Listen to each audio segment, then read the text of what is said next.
పాముకి గుణపాఠం చెప్పిన కోడిపెట్ట. బలం కంటే తెలివి గొప్పది. అనగనగా ఒక చిన్న అడవిలో ఓ కోడిపెట్ట తన 10 కోడి పిల్లలతో కలిసి ఎంతో ఆనందంగా జీవించేది. ప్రతిరోజు వాటికి ఆహారం ఎలా వెతుక్కోవాలో, ప్రమాదాలను ఎలా గుర్తించాలో నేర్పిస్తూ ప్రేమగా పెంచేది. ఒకరోజు కోడిపెట్ట తన పిల్లలకు గింజలు ఏరుకోవడం నేర్పిస్తుండగా పొదల చాటు నుంచి ఒక్కసారిగా ఓ పాము బుస్సుమంటూ బయటకు వచ్చింది. కోడిపెట్ట వెంటనే అప్రమత్తమై పిల్లలను హెచ్చరించింది. చాలా కోడిపిల్లలు తప్పించుకున్నా ఒక చిన్న కోడిపిల్ల మాత్రం పాముకు దొరికిపోయింది. ఆ పాము దానిని నోట కరుచుకొని వెళ్ళిపోయింది. ఆ రోజు నుంచి పాము తరచూ మాటు వేసి ఒక్కో కోడిపిల్లను తినడం ప్రారంభించింది.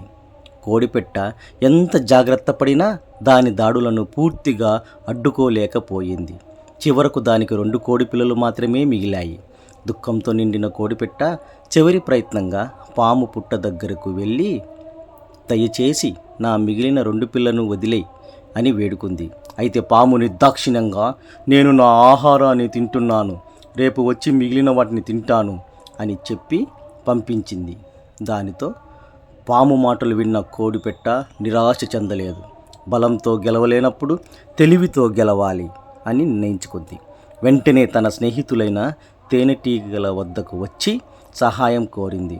కోడిపెట్ట బాధను అర్థం చేసుకున్న తేనెటీగలు తమ తుట్టెలోని తేనెను తీసుకువచ్చి పాము పుట్టలో పోశాయి. తేనె జిగురుతో పాము చిక్కుకుపోయి బయటకు రాలేక ఇబ్బంది పడింది. తీపి తేనె వాసనకు ఆకర్షితులైన చీమలు వందల సంఖ్యలో అక్కడికి చేరుకున్నాయి. అసలు ఆ పుట్టను ముందుగా చీమలే నిర్మించాయి, కానీ పాము వాటిని వెళ్ళగొట్టి ఆ పుట్టను ఆక్రమించుకుంది. అందుకే చీమలకు కూడా పాముపై కోపం ఉంది. అవకాశం దొరకగానే చీమలన్నీ తేనెలో చిక్కుకున్న పాముపై ఒక్కసారిగా దాడి చేశాయి. వందలాది చీమల కాట్లను తట్టుకోలేక పాము నొప్పితో విలవిల్లాడింది. చివరకు ప్రాణాలు కాపాడుకోవడానికి అక్కడి నుంచి చాలా దూరం పారిపోయింది. పాము శాశ్వతంగా వెళ్ళిపోవడంతో కోడిపెట్ట తన మిగిలిన 2 పిల్లలను సురక్షితంగా పెంచుకుంది. ఇకపై ఆ అడవిలో ప్రశాంతంగా జీవించింది. ఇందులో నీతి బలం కంటే తెలివి గొప్పదని ఈ నీతి కథ ద్వారా మనకు అర్థమవుతుంది. ఐకమత్యంతో పనిచేస్తే ఎంతటి శత్రువునైనా ఓడించవచ్చు.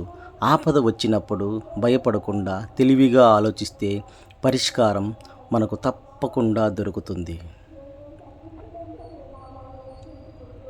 నీతి కథలతో పిల్లలకు ఏది మంచి ఏది చెడు అనేది సులువుగా అర్థమవుతుంది. అబద్ధాలు చెబితే నష్టం జరుగుతుందని, నిజం చెప్పితే ఎప్పటికైనా గెలుపు లభిస్తుందని అర్థం చేసుకుంటారు. కృతజ్ఞత, దయ, కరుణ, త్యాగం వంటి గుణాలు అలవడుతాయి. Thank you.